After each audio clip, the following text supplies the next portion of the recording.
A very good evening, much thanks for joining us here on the program. This is Look Up Weekend.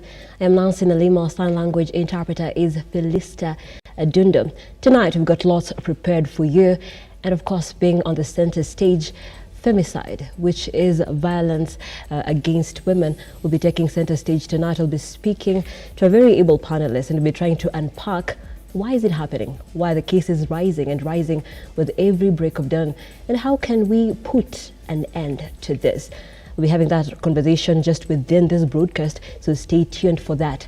And as well, lots lined up for you in politics, in the corridors of justice, sports and the business front. Before we get into all of that, here are our top stories.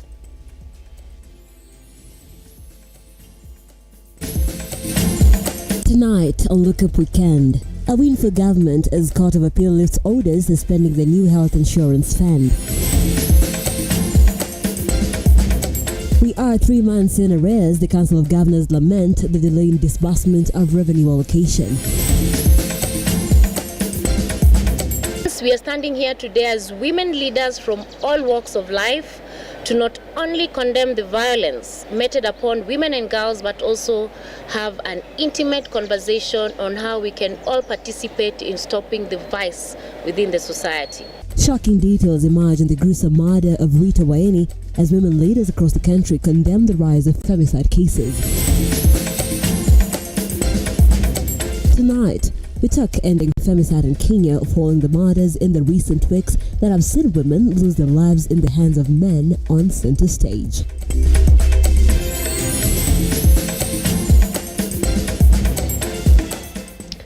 Once more, welcome to the broadcast. The hashtag is Look Up Weekend at Lookuptv on Facebook, Lookuptv on X, and Lookuptv on our YouTube channel.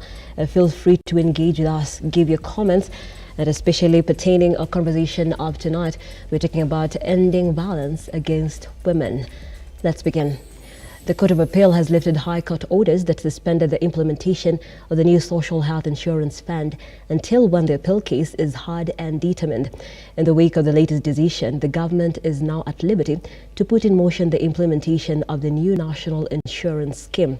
This is in essence means the government will raid payslips for employed Kenyans, increasing further the burden of taxation, with the scheme set to take away 2.75% from the gross pay. Henry Tende with more.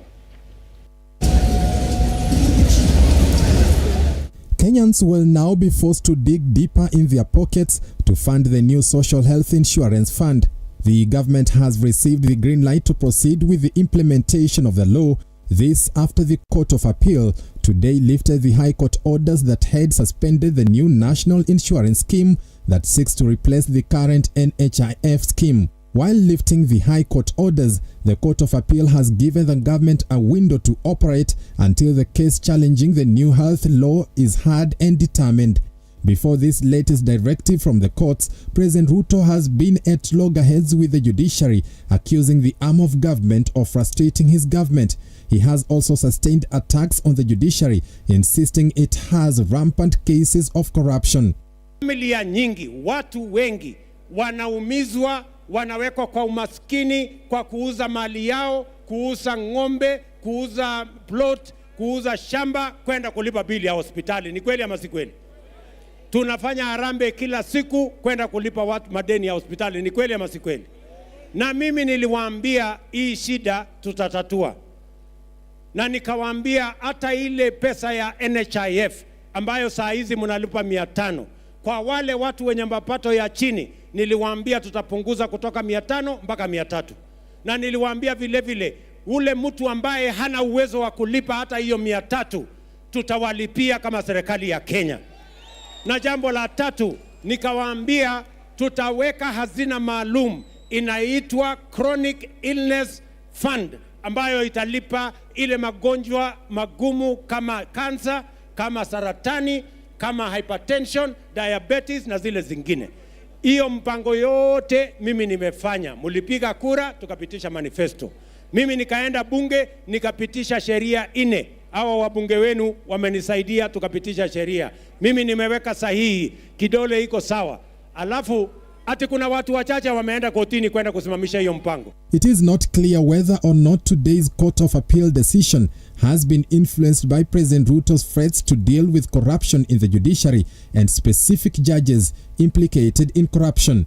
The lifting of the High Court orders means Kenyans, albeit those employed, will have to part with 2.75% of their gross pay to fund the new health insurance scheme. Henry Tende, Lookuptv. Now, the autopsy results of a university student whose body parts were found in an Airbnb along the Thika Road Mall Drive has revealed that the deceased was killed first before her body was dismembered. Government pathologist Johansen Odwor has also taken more samples to the government chemist for further tests and to aid in more investigations. Stanley Lugaria gave us the details. Autopsy results of Rita Waeni, a student of Jomo Kenyatta University of Agriculture and Technology, found brutally murdered with body parts wrapped in sheets and plastic bags, stashed in a dustbin in an Airbnb Greenspan House apartment around Thika Road Mall, has been revealed. So upon examining the body, what I found was it was a young girl who had her body decirculated. There was decirculation of the body at the neck and the head was missing. This is the first time I've come across such an incident. I've never, in my forensic life, I've never come across. Government pathologist Johansen Odwor and a team lead of detectives from Kasarani Police Station led by Jimmy Kimaru, among other officers, after conducting the autopsy, have revealed that the young woman might have first been killed before her body was dissected into pieces by the perpetrators of the heinous act, who allegedly has or have knowledge of the same to the deceased. Evidence so that now we are able to get his DNA from this victim. So when you look at the skin looked like it was cut with a sharp object, but when you look at the bone, it was sawed off with what looked like a hacksaw. So this is a person who knew what he was doing here. Johansen Odwor revealed the body of Waeni had alcohol smell, which opens the room for chances of being dragged through high ethanol inducement before she was killed, stating that further tests had been forwarded to government chemists for detailed analysis. Waeni from Makueni, a third-year communication student at JKUAT, met her horrifying death in a bathroom in a guest room located along the TRM Drive. Waeni traveled from her aunt's place in Syokimau, Machakos County, when an unsuspecting man who mainly contacted her using her Instagram handle committed the act. Other than that, she looked like she's someone who had lost some significant amount of blood. We've taken samples for analysis. One thing also we saw is that this person who did all this also tried to clip up the fingernails for reason which I might not be able to know. And to us as scientists, when you see fingernails clipped away, we think probably the person who tried to hide evidence so that now we are able to get his DNA from this victim. According to Kasarani Sub-County Boss Joseph Muriuki, 3 suspects have been arrested in connection to the murder, with the prime suspect of Nigerian origin arrested at JKIA while trying to flee the country to Abuja. There also the circulation of the body at both legs, whereby someone cut the femur, head of femur, clean, so that now the legs were apart from the trunk. Additionally, one of the 3 other suspects is alleged to have blood stains on and beneath his nails. 4 other suspects, including the owner of the house, Priscilla Maina, are in police custody to help the sloth with the investigations. The detectives are investigating to establish how and why the room owner attended to a client without taking their details. Report by government pathologist Johansen Odwor reveals that the deceased Rita Waeni died a brutal murder. But even as this continues, the family has taken it or undertaken the process and now has transported the body in readiness for the burial. But even as this continues, detectives are still hunting for the head of Rita Waeni. Stanley Lugaria, Lookuptv. Women leaders across the country have come out to condemn the recent deaths and murders meted against women. Since the year began, 4 women have lost their lives in the hands of men. The women have called upon citizens to be each other's keeper as they push to have policies in place to protect women.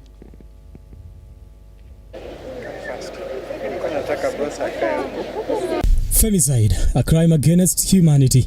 The United Nations describes it as intentional killing of women driven by stereotyped gender roles, discrimination against women, unequal power relations between men and women, and harmful social norms. A wave of gender-based violence seems to be taking center stage in Kenya, with the latest victim being Rita Waeni Mwendo. Starlet Wahu, Rita Waeni, and just yesterday a woman who was killed by her husband. Women leaders in the country came out to condemn violence against women. Hence, we are standing here today as women leaders from all walks of life to not only condemn the violence meted upon women and girls, but also have an intimate conversation on how we can all participate in stopping the vice within the society. It is therefore my commitment and our commitment that of the government to do all within our power.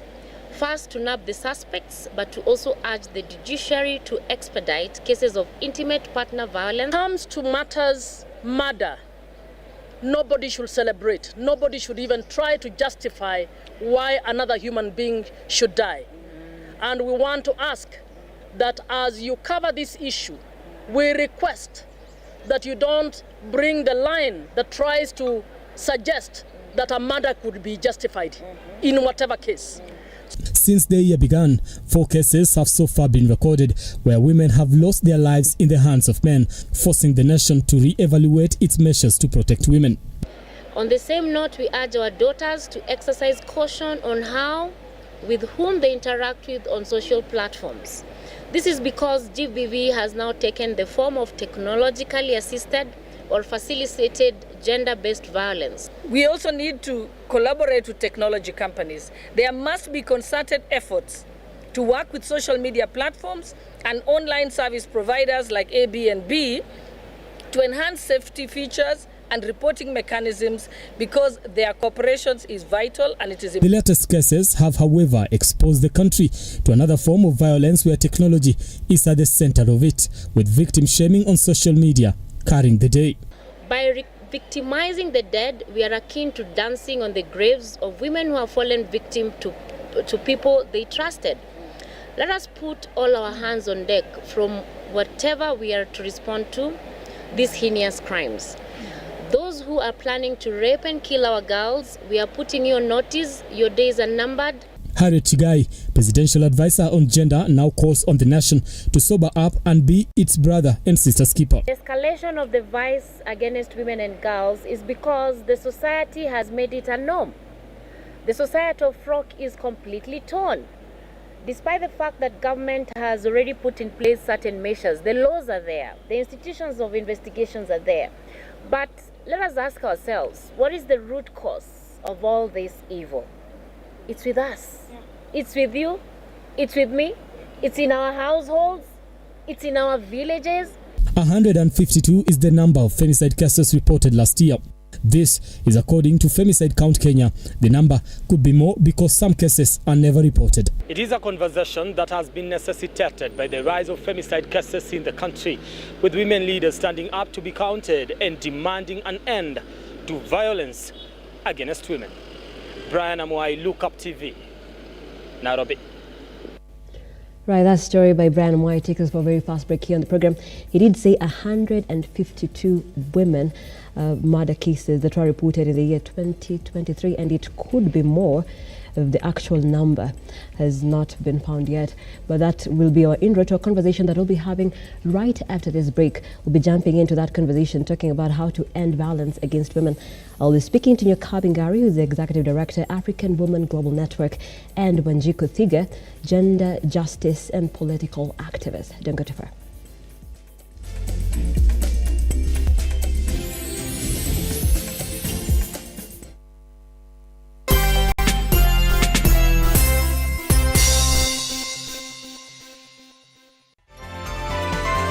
Infinity Industrial Park is one of the largest private industrial parks located along Eastern Bypass, Nairobi, which provides modern infrastructure for smooth operations for industries and business enterprises. Infinity Industrial Park offers world-class amenities and facilities with wide roads, a police station, a power substation, fire station, public transport stage, hospital, and shopping mall. In addition, Infinity Industrial Park also offers CCTV cameras, 24-hour private armed security patrol, sewer, water, fiber optic cable, and 3-phase power connection, added to public utility, canteen, and dining areas. Sail on the golden opportunity to invest in Infinity Industrial Park, fully serviced warehouses at a special price of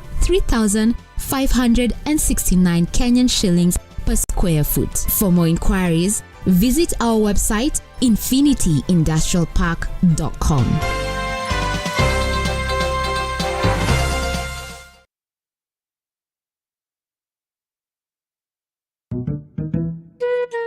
What about mambo fantastic if not scholastic? Chota kuchota na Hatia Supermarket imerudi. Ukifanya tu shopping ya shilingi 1,000, wewe unaingia kwa promotion ya chota kuchota na Hatia Supermarket. Watu wanaendelea kushinda ndani ya Hatia Supermarket.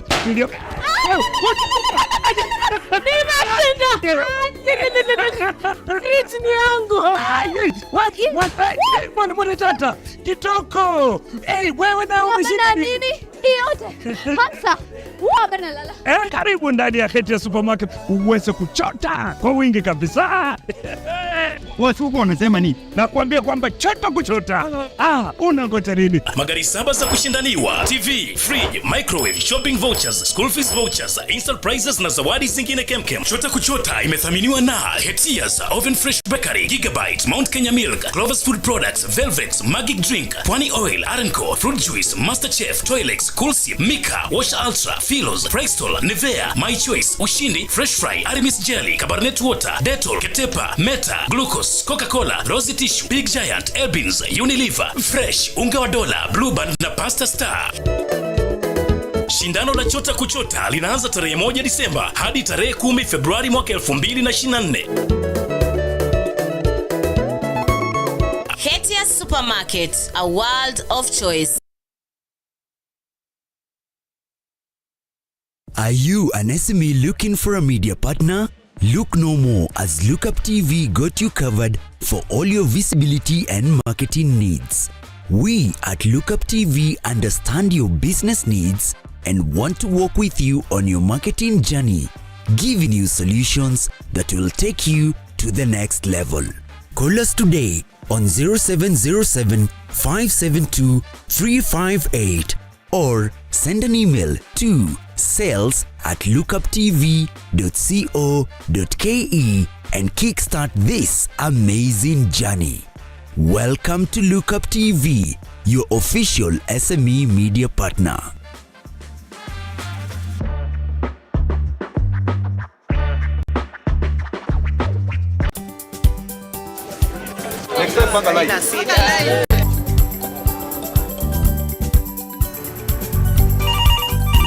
Tere, mambo ni mawili, kufikisha, kumwaga na kurudi. Kulala ni mwaka mpya.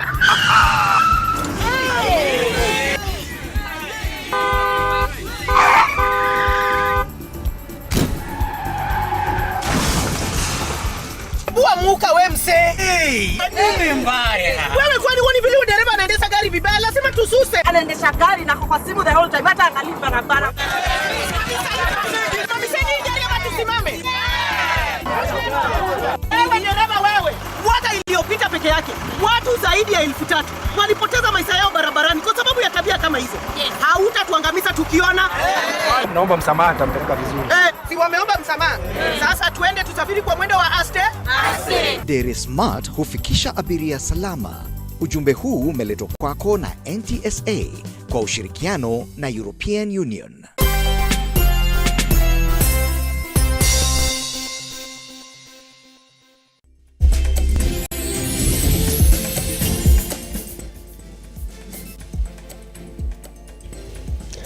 Welcome back. Thank you so much for staying with Lookuptv. It's time now for us to switch gears and have our conversation of the day. Femicide, violence that is meted, that is gender-related, motivated. That is the conversation we're having tonight. In this year alone, the month of January, at least 4 women have been reported murdered. they have been victims of violence. And it's a timely conversation as these cases are feared that they could be rising in the recent coming weeks. And so for us to understand and unpack this conversation, to understand how can we end and where did it begin? I'll be speaking to my guest right here in studio, Nyokabi Ngari, Executive Director, African Women Global Network. Karibu. Thank you very much. And Wanjiku Thiga, gender justice and political activist. Thank you for having me. Welcome, ladies. You look beautiful tonight. Thank you. Thank you too. Right. But now we have a conversation that is causing a lot of anxiety, fear, a lot of sadness. But Nyokabi, what would you say is what is the general feeling? It's sad. It's you know, though you'd say it's a very interesting time to be a gender advocate. Right. I think for me, I think the feeling generally is just sad. It's a very sad feeling, especially knowing that there's a lot of work that has been done, or people have, or organizations have tried to do towards fighting gender injustice. Right. But coming to think of it now, it's even worse than it was before. So. Right. Okay, and Wanjiku, just on the same, for women, the year started off on a very sad note. It was the headlines. And even for us journalists, because we have to, sometimes people watch the bulletin and they say, how do we have first 4 stories are murder cases? Yeah. And now murder cases which have majorly been women since the year began. I'll start by saying actually and appreciate the work that media is putting towards doing a lot of advocacy on women's safety. Right. And highlighting and spotlighting what exactly is happening to women. And femicide has been ongoing for a while. It's just that now it's really on the rising cases, and that's why even for my dissertation I am doing work around femicide. And to be honest, finding data around it as well has been difficult. From the National Police, actually, it took me about 3 months just to be allowed to access data. And once I did, there was no femicide coming out clearly. It was all clustered as homicide. Right. So I'm appreciating that the work that media is now supporting gender activists and women rights organizations to really show what is really happening to the women of this country. And it's such a somber mood. Most of us, let me not say most, all of us are afraid. Women are afraid in this nation because we are very vigilant. But now we have to then to be hyper extra vigilant because what we've been doing, because every day nobody says stop killing women. It's women take more precaution. Women don't dress this way because you're the ones who are exposing yourself. So right now we're wondering, I've done everything to protect myself. Yes. If I take an Uber ride, I'm sharing my trip with someone. If I'm going out on a date, I have to tell my friend I'm going here with so and so in case this will be the last, you know. The caution. So it's so sad that even with how much you are being extra careful, we're still being targeted. Right. And Nyokabi, there's a spike in cases of gender-based violence, femicide cases. What is the root cause? Because that is the only way we can address then and change the conversation. Yeah. Yeah. Well, to be very honest, in fact, it's interesting you asked that question because today I was talking to a group, and one thing that came out was someone mentioned that, don't you think that don't you think it's women who are bringing this to themselves? So I asked why, and they told me because look at how people dress, look at how we dress, look at how, don't you think we're the ones, it's the women who are bringing or are enticing the men to behave like this? And it was very sad because in this day and age, I don't expect people to look at things like that. Right. And it's for me, I couldn't fathom, and I didn't know how to look at it.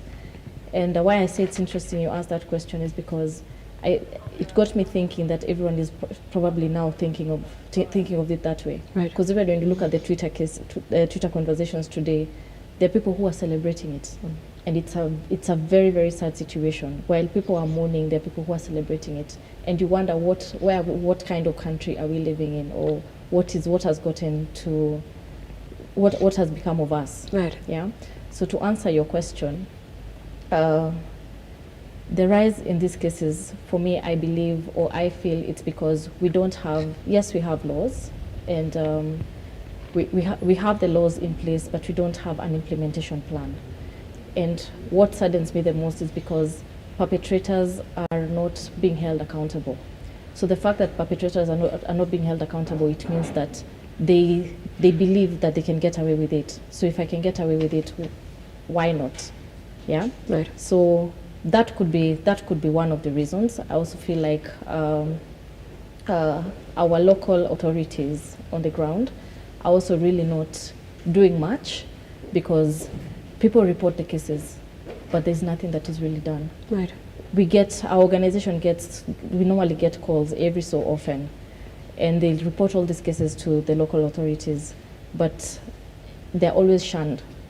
So if our leaders are not, if the authorities are not doing anything about it, the public is not doing anything about it, the laws are not being dealt with as they should, then probably that is one of the reasons, or some of the reasons, that all these things or cases are happening.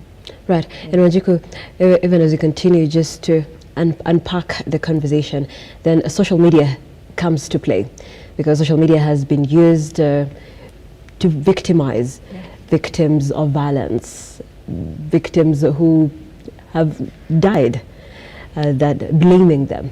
So how then can this social media space then be used to change the narrative? Thank you for that question. You know, social media is such a powerful tool when used correctly, and at the moment it's being used to shame victims. Do you know, actually, it's shameful to be raped than being a rapist, and that is so sad. That I'm raped, but I'm the one who carries the burden of shame. And it's funny that men are the people who rape women. We women know women who have gone through rape, but how comes men don't know the rapist? So men need to stop protecting themselves, because they protect themselves even using social media. You see them propagating harmful, resentful narratives on social media against women. And it begs the question, what did we do to men actually, that they resent women so much? They abandoned their God-given mandate to protect women, but they're the first people to drag women on social media. So for me, we can use social media to unlearn shame.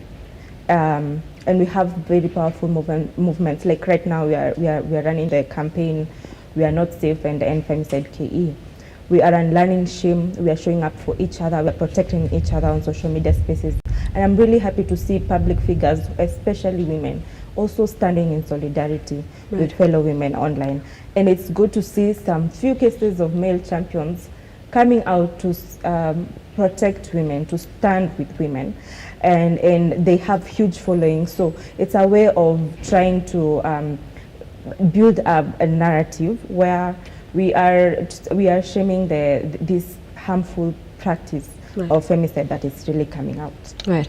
And femicide, gender-based violence, all these are crimes. And when a crime is committed, then the victims or their families, then they need to know that the law protects them. So Nyokabi, when you talk about what is the Constitution, does it protect women? Are there policies that specifically protect women?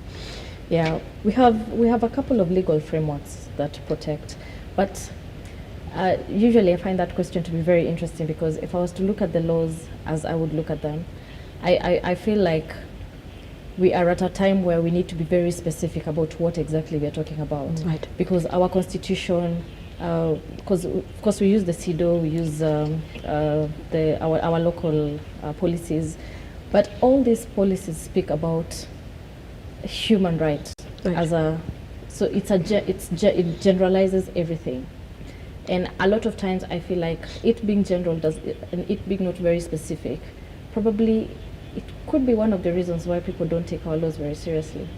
because our constitution speaks about torture and protection of everyone's human rights. I think when you look at Article 25, right. So technically, what I'm just saying, like I would look at Maputo Protocol, and when it talks about discrimination, it's only a clause that speaks about discrimination in women. So it's not very detailed, it's not very specific. So as much as, yes, I'd say our laws protect us, maybe they need to be a bit more specific, or not exactly how exactly are they protecting us, what exactly are they protecting us from. Right. And, yeah. Okay, and at this point we'll be queuing in our story just to put more focus into our conversation tonight.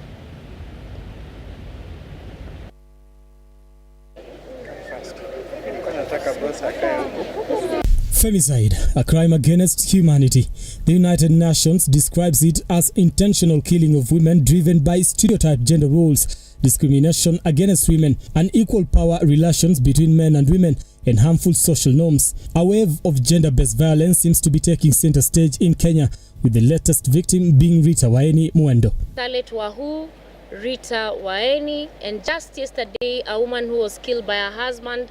Women leaders in the country came out to condemn violence against women.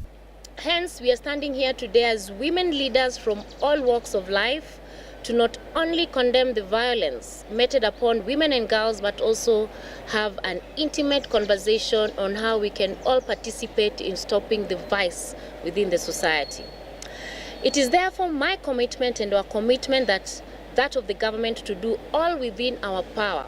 First, to nab the suspects, but to also urge the judiciary to expedite cases of intimate partner violence. Comes to matters murder, nobody should celebrate. Nobody should even try to justify why another human being should die. And we want to ask that as you cover this issue, we request that you don't bring the line. Right, and that's just bringing us into focus, giving us an inroad for this conversation tonight. We are talking the rise of femicide in the country. And now joining us on the panel is Njeri Wamegwi, who is the Executive Director, Usikimya. Welcome. Thank you very much. Right, and now just jumping in straight into the conversation, let's talk victimization of, the victims who go report cases as well. Some people have said that the stigmatization then starts right from the police station, when the police ask some funny questions that could make them uncomfortable. How do we have this conversation around this and to stop just shaming the victims? As somebody who actually works in the person, I can say this. Going to the police is never a pleasant affair. You can imagine you've been brutalized, you've been beaten, you've been raped, and then you go to the police, which is obviously your first thought about where do I first stop.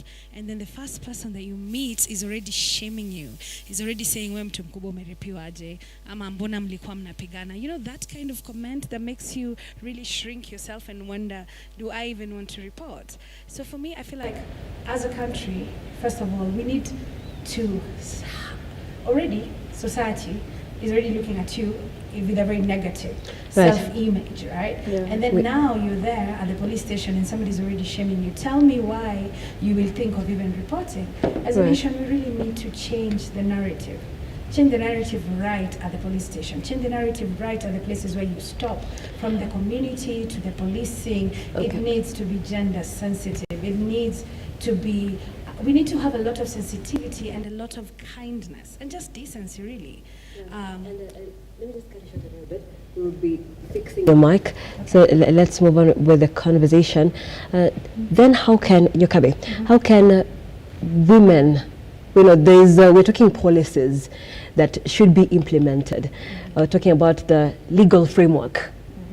But you see, for us, ourselves, then we also need to protect ourselves.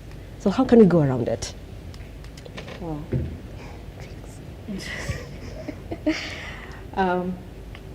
How can we protect ourselves? I think first it's a mindset. It's how we approach situations, how we address issues. Because why I say this is because a lot of times when you speak to the men, they'll tell you she's the one who spoke like this, she's the one who did this, she's the one who did that. But I feel like to some extent it's because women are very dependent on men. So if women can be economically independent, for starters, because I'm speaking this because a lot of the cases that we get in the informal settlement, many a times the women will tell you, but I am depending on this guy for this, I'm depending on this guy for support. So we end up doing a lot of economic empowerment for them. So if women can be economic, and also when you think about the women who go to shelters, sometimes they do that because they really don't have another way out. Right. So probably one of the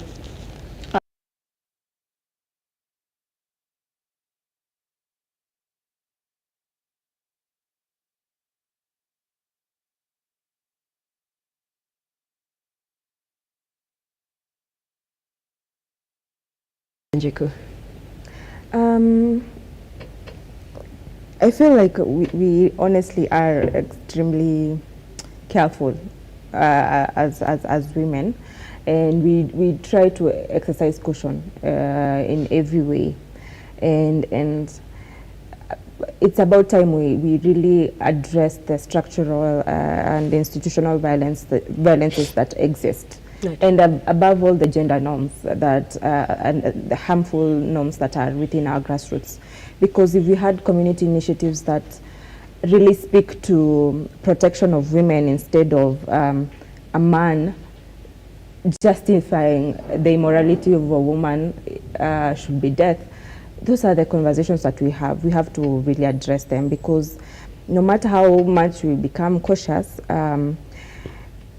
for example, the woman who was in Homa Bay in Diwa, she was cooking ugali, right, and took her head with it. You see, you are in a house where you believe you're safe, but it's no longer, those spaces are no longer safe. So even if you think you're in a safe space, it's no longer safe. So I think the community initiatives that men need to start really getting back to their role as protection of women. That's where we can also do a lot of work, because this is going back to the grassroots. And even in towns, we have a lot of issues of femicide and a lot of GBV cases. So, and also women to understand the law, the legal frameworks around it. And we have a lot of women rights organizations that are doing the work around it. And Kenya has done a lot of work in ratifying international treaties and having policies in Kenya that really work towards supporting women.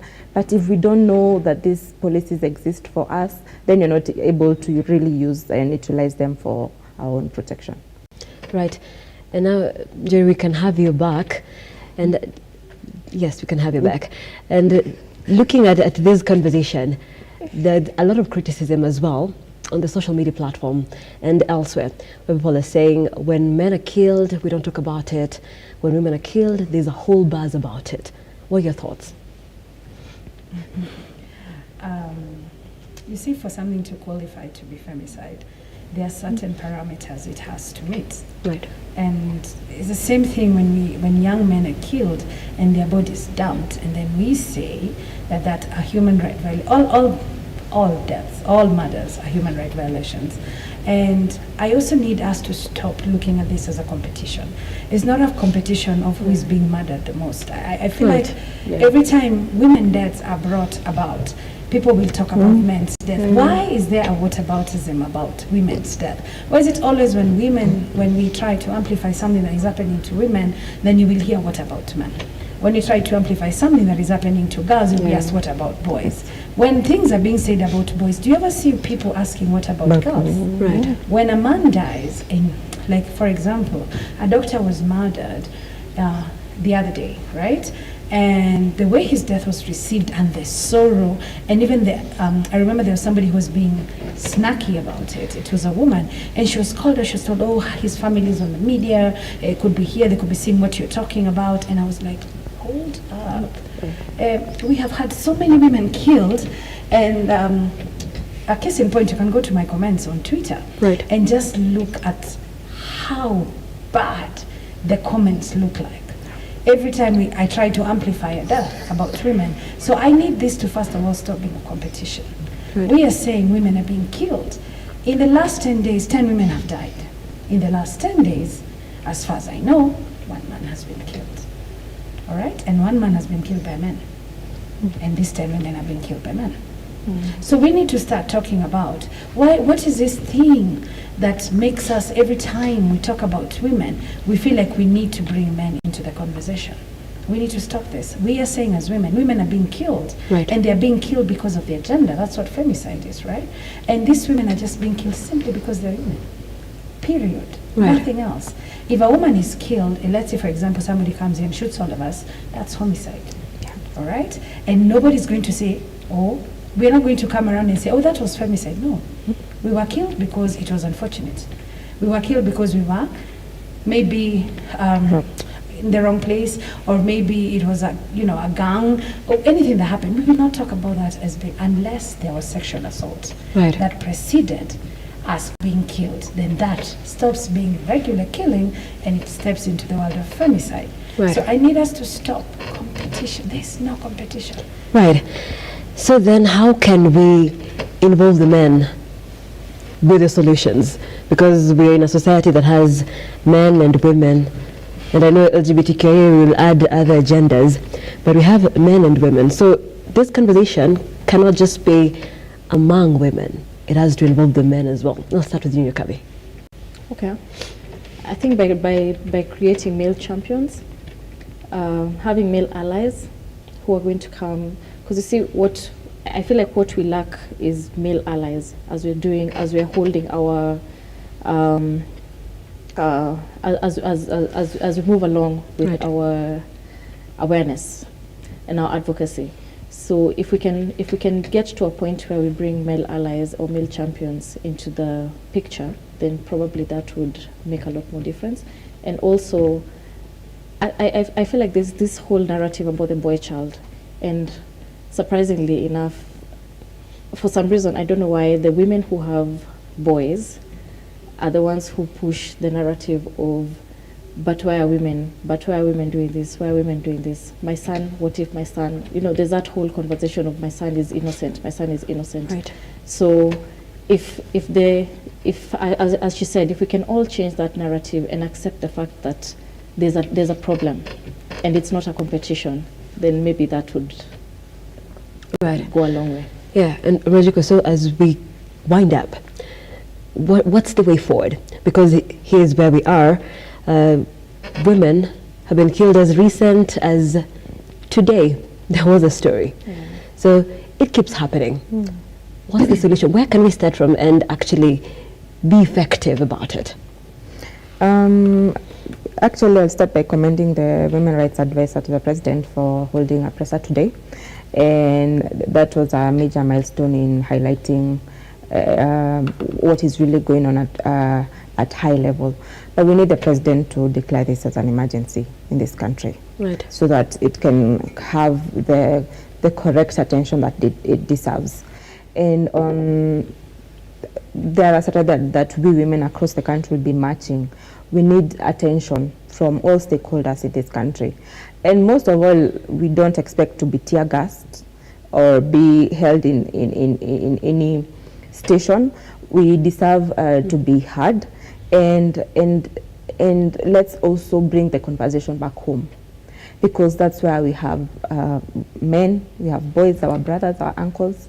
If we can start doing advocacy at the single unit of the society, and that is family, at family level, then we can start unlearning a lot of harmful narratives around women and their sexuality and their freedom. Right. Yes.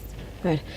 And to you, Njeri, even as the march is up and coming, then how vital do you think it is to this conversation? Just imagine an outpouring of thousands of women walking in the street, advocating for other women.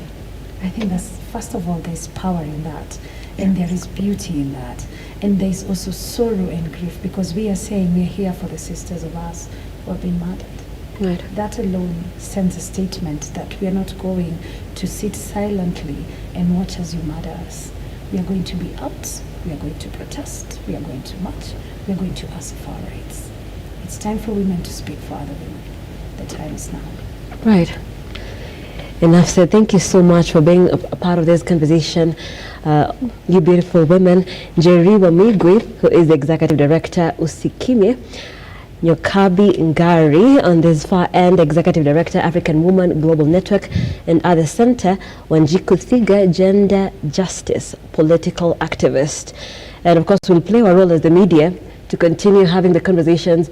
We talk about it enough until we see the change. Yeah. Thank you so much. And we take a very short break here on the program, but when we come back, we'll be running more stories, but feel free to continue the conversation across all our social media platforms, where we are at Lookuptv on Facebook, Lookuptv on X, and Lookuptv on our YouTube channel.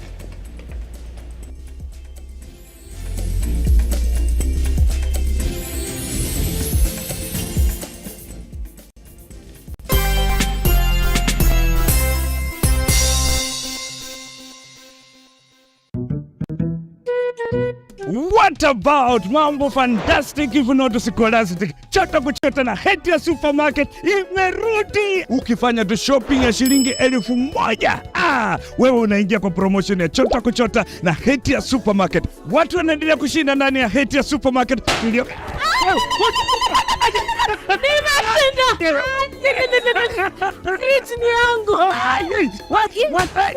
Mwana tata kitoko. Wewe na umeshinda nini? Yote. Hamsa, wamenalala. Karibu ndani ya heti ya supermarket uweze kuchota kwa wingi kabisa. Watu wanasema nini? Nakwambia kwamba chota kuchota.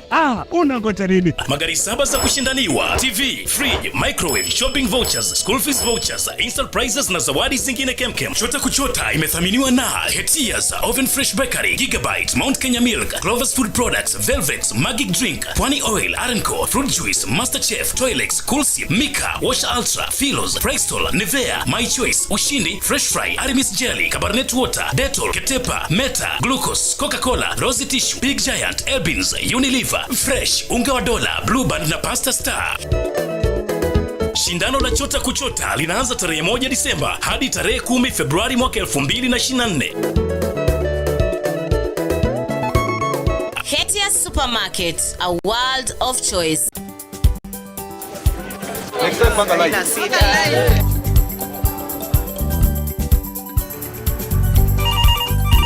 Tere, mambo ni mawili, kufikisha, kumwaga na kurudi. Kulala ni mwaka mpya.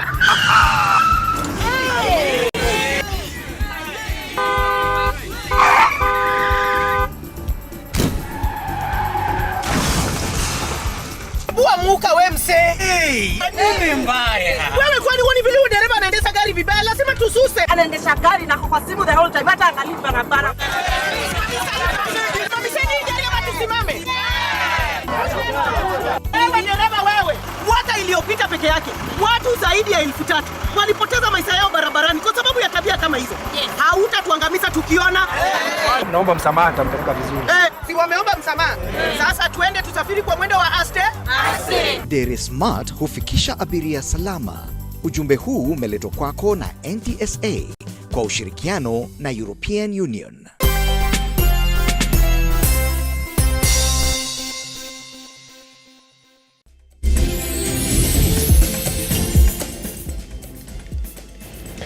Welcome back. Thank you so much for staying with Lookuptv. This is Look Up Weekend. Let's continue. The Supreme Court decision to ban Senior Counsel Ahmed Nasser, his law firm and any other representative from appearing before the Apex Court has come under a lot of fire from the Law Society of Kenya, terming it unlawful. Ahmed Nasser has since headed to the East Africa Court to challenge Supreme Court sanction against him, begging the question, what options does he have legally? I had a sit down with Advocate Robin Karane to understand what exactly is enshrined in law. To begin with, it is not per se illegal. It's just not authorized, so to speak, that the Chief Justice has those powers, or the court as a Supreme Court has those powers to discipline advocates in the course of what they do in appearing before them. And that's why you will see that the letter that actually quote-unquote bans Ahmed Nasser has to refer to a case that was before the Supreme Court. Unfortunately, that case was not before the Supreme Court at the time of CJ Martha Koome, and so it it appears to be just something that they have looked for to try and justify their decision. Then at the second instance, so they would have that power to discipline, but basically on the proceedings before them and on the advocate. So there are 3 or 4 instances in which an advocate can actually be barred by a high court or be denied audience. Right. What we call it is being denied audience. You can have conflict of interest. We can have that the advocate with one of the judges or with the case in question, they have some entanglement that would otherwise make it impossible to appear before court. Then we would have professional misconduct, which is what they are claiming. We would also have non-disqualification. You might be having some of your documents that are not proper. You might not have been having a practicing certificate for this year, so those would bar you from appearing before the court. Every Kenyan has a right to a fair hearing. So the Supreme Court would have that power to discipline you when you go wrong or when you're in contempt of court. The court tells you this and you do the other. So what they have been referring to is a Supreme Court case that started in 2012. Right. There were 2 suicide bombers that were arrested, taken through the High Court and gone all the way to the Supreme Court. But Ahmed Nasir decided to quote-unquote attack the Supreme Court in his submissions, and they asked him to withdraw those remarks, but he refused to. So they gave him a caution. In as much as he's my senior, I do disagree with the decision to go to the East African Court of Justice, and I take the view that this matter should actually be taken to the High Court. I will remind you that in 2022, when we were having the presidential petition election, CJ Koome gave out rules that said that the advocates or any advocate cannot comment or supposed to be making analysis of the proceedings at the Supreme Court during the presidential election during that time.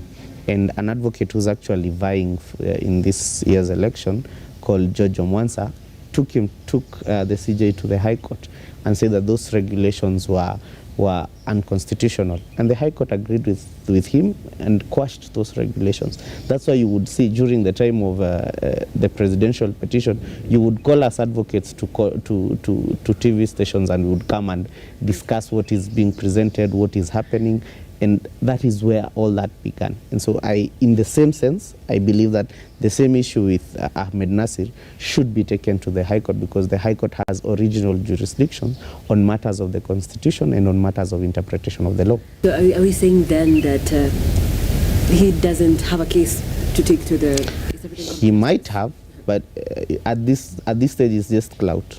It makes more sense to go to ESCJ when you fight with a chief justice in your country. But legally and constitutionally speaking, we should start at the High Court. This thing needs to be discussed, because it's not just about Ahmed Nasir. That means that even the people who have consumer rights, you have a right to choose your own advocate. You have a right to be represented by whoever you want. So that actually interferes with your right if you wanted to be represented by Ahmed Nasir. It is not just about him. There are people who are in his farm. There are people who would like to hold brief for him in the Supreme Court, because he still has matters in the Supreme Court. So you can't hold brief. What they are saying, what in actual sense they are saying, is that the clients should drop Ahmed Nasir and look for another advocate, which is actually an affront to our Constitution from the whole beginning. Right, that is a conversation I had with Robin Karani. Conversation that is developing. We'll be keeping you updated how it unveils. Moving on, just days after Meru Governor Mwangaza's brother Vincent Murithi and her bodyguard Murangiri Kenneth were arraigned before the High Court in Kiambu in connection with the murder of Daniel Mutiani alias Sniper. Mwangaza addressed the media, saying her family was disrespected by political rivals who have been keen on bringing her down. Abi Kadenyi with more. Following the ongoing investigations into the tragic death of slain Meru blogger Daniel Mutiani alias Sniper, Meru Governor Kawira Mwangaza and her husband have come forth to give a stance on the ongoing public interest matter of seeking justice for the deceased. Speaking to the media, she requested bloggers and the media to cease victimizing and slandering their family until DCI offices and other investigating agencies release a comprehensive report on the outcome of the investigations. Kama gavana wa Meru, Nilisema sitaongea wakati uchunguzi ulikuwa unaendelea, lakini sasa ni wakati wetu wa kuongea. Kweli. Number 2, mulikuja hapa tena mukabeba simu za wafanyikazi wangu wote mpaka ya huyu mtoto. Mukabeba, mukaandikisha statement mpaka ya huyu mtoto. Mumepata nini kwa simu zao? Mkachukua simu ya mfanyikazi wangu anayenipikia chakula, mkachukua simu ya mtu ambaye anafagia hapa, mkabeba vitu ambavyo mlikuwa mnahitaji. Mbona mna update mambo nusu? Mwangaza further added that her political rivals have gone to an extent of doing business with Sniper's body with the claims that they are seeking justice for his family. Moreover, she asked them to build Sniper's mother a house, buy her a car and support her children's education fund if they are truly helping her and seeking justice for Sniper. Na kuanzia leo tumeamua kama ni hiyo siasa mnataka ichukue hiyo mlengo, tuko tayari. Yes. Hakuna muoga. Na ningependa CS ajue ya kwamba mimi si nominated governor, my friend. I'm not a nominated governor. I'm a duly elected governor. Mwangaza's husband, Murega Baichu, added that his family should be compensated for their name being tarnished for being involved in the gruesome murder of the blogger. Kuna watu walichukua advantage ya kutafuta justice ya Sniper. Na justice ya Sniper pia sisi tuliunga mkono apate justice na familia yake ipate justice. Lakini wanasiasa waliingilia kati. Ikawa sasa kuna wale wanatafuta justice ya ukweli na kuna wale wamechukua advantage kuingiza siasa kwa haya maneno. Ebikadenyi, Lookuptv. Right, moving on, Rose Mbithe, one of the candidates who sat for her KCSE, the Kenya Certificate of Primary Education, I beg your pardon, in 2023, is among students struggling to get admission in high school due to lack of school fees. The 15-year-old who sat for KCPE in Ewaso Neuro Bright Academy managed to score 326 marks, and she is aspiring to become a medical doctor. As thousands of parents flock schools to admit their children in Form 1, Rose Mbithe, a former student at Ewaso Neuro Bright Academy, is staring at a possibility of not fulfilling her dream of becoming a medical doctor due to lack of school fees to join Form 1. Niliweza kuitoa shule ya Suswa Girls, lakini sikuweza kupata mtu wa kunisaidia. Kwa hivyo ningeomba unisaidie niweze kwenda Form 1. The 15-year-old lost her mother in 2002 after battling sickness for a long time, making her and her younger brother to seek refuge from her uncle and her mother's friend. Sikuweza kupata pesa ya kunipeleka secondary. Ningetamani nikuwa mkubwa niweze kuwa daktari. Lakini sikuweza kupata msaada, sikuweza kupata mtu wa kunipeleka Form 1. Nilikuwa naomba msaidizi wenu. Mbithe, who sat for a Kenya Certificate of Primary Education last year and managed to score 326 marks, was pardoned by Ewaso Neuro Bright Academy School head teacher to complete her primary school education without paying anything due to her poor background. Mamake alikuwa single mother, alianga last year but 1, na akaeza acha huyu mtoto na katoto kingine ka 4 years. Tumejaribu kung'ang'ana na hao watoto, mimi kama rafiki ya mama na ndugu yake mama, isipokuwa ndugu yake ana uwezo ule mkubwa vile. According to Felista Mutia, a friend to her late mother, the girl is hardworking and has passion for education. She's appealing to well wishers to give a helping hand in order for the girl to continue with her education, as her efforts to seek scholarship hit a snag, making her dream to hang in the balance. Results zimetoka na hatujapata usaidizi wowote kutoka anywhere. Mtoto ako nyumbani, anajaribu kusumbua ngoo yake, ananisumbua, sina hiyo uwezo ya kuweza kumpeleka shule. Giving a child the best in life is every parent's dream. However, achieving it comes with a number of challenges, among them inability to afford school fees, which is becoming a norm due to the harsh economic situation. But Rose Mbithe is still hopeful that her dream will come true. Beatrice Ilavonga, Lookuptv. Moving on, the Chamber of Commerce is set to facilitate financial literacy training for over 28,000 beneficiaries from 14 East African member states, worth $4 billion from the European Business University. According to the Chamber's President Richard Ngatia, the scholarships will incorporate necessary skills and help inculcate the culture of saving beyond the country's borders. My name is Richard Ngatia and I sit as the President of East African Chamber of Commerce, Industry and Agriculture. Today we are here as EACCIA to call for applications for financial literacy scholarships, a partnership between East African Chamber of Commerce, Industry and Agriculture and European Business University in Luxembourg. I'm happy to announce the offer of 28,000 scholarships, each worth Kenya shillings approximately 130,000 towards financial literacy across its member countries. The scholarships worth total Kenya shillings approximately 4 billion be distributed to 14 countries. Our job is actually to support the private sector, engage its public sectors in all countries in the region to be able to actually support the government, in fact, undertake that development process. We have many other areas that we are supporting, chambers of commerce and countries in the region, mainly to make sure that now they understand the new continental trading arrangement, which is Africa Continental Free Trade Area.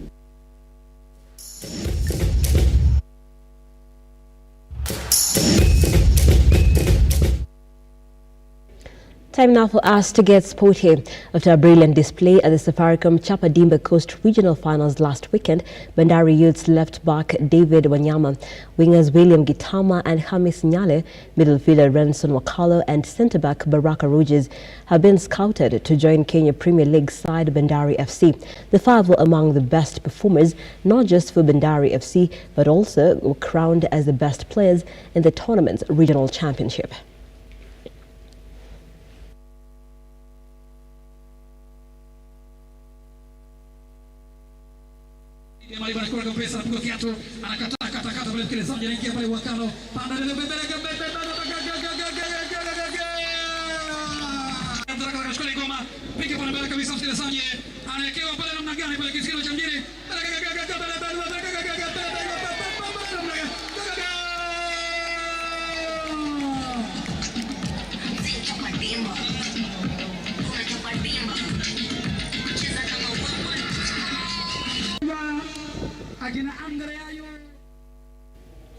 As the Kenya Cup rugby season hits its midway point, the stage is set for a riveting clash between second-placed KCB and sixth-placed Strathmore Leos. KCB, currently sitting comfortably in second place, secured bonus point victories in all four of their previous outings. Other matches are as follows.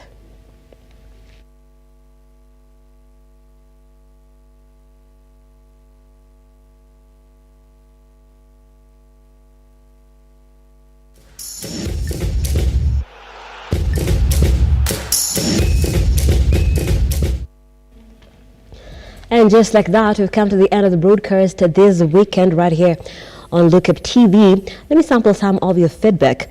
Gitonga Munoro says he's watching from Nakuru. Thank you so much. Morris Moriti, weighing in on the conversation today, says everyone should be warned against engaging in or joining the groups of individuals adding themselves as their friends, whereby they promise goodies. Most of the friends giving a materialistic men with money. Just weighing in on that conversation right there. And Nairobi Influencer says, best TV station in the block. We don't dispute that. And Bishop Ken says he's watching live from Kajiado. We appreciate you for watching. Thank you so much. And let's keep this conversation going across all our social media platforms. We have been speaking tonight to a very able panelist. I was speaking to Njeri Wamwigwi and Executive Director Osikime, Nyokabi Ngari, Executive Director, African Women Global Network, and Wanjiku Thiga, gender justice and political activists. We have been talking about the rise of femicide. 4 cases already reported in just the month of January. And last year, 152 women were murdered with the femicide count report. That is a lot of numbers, and of course, a timely conversation, and we need to talk more and more of it. Let's keep engaging across all our socials, where we are at Lookuptv on Facebook, Lookuptv on YouTube, and Lookuptv on X. I am Nancy Nalima. Our sign language interpreter has been Felista Adundo. Thank you for watching. Have yourselves a pleasant evening. Enjoy your weekend and take care.